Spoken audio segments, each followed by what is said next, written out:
तर मंडळी, मी सोनल राऊत. कसे आहात? आज आपण करणार आहोत सुक्या बोंबलांची भाजी आणि तांदळांची भाकरी.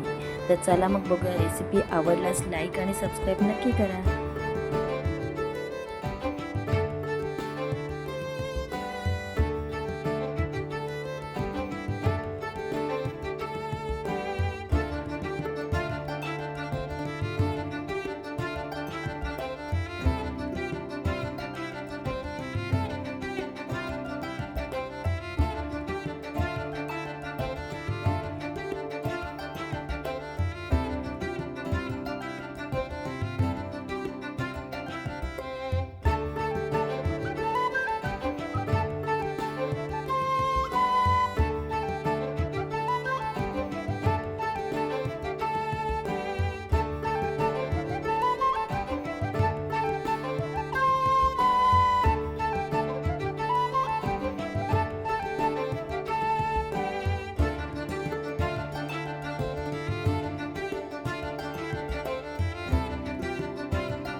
प्रकारे आपली भाकरी आणि भाजी दोन्ही तयार झालेल्या आहेत आणि परत भेटूया अशाच आपण छोट्या छोट्या व्हिडिओमध्ये. तोपर्यंत बाय बाय.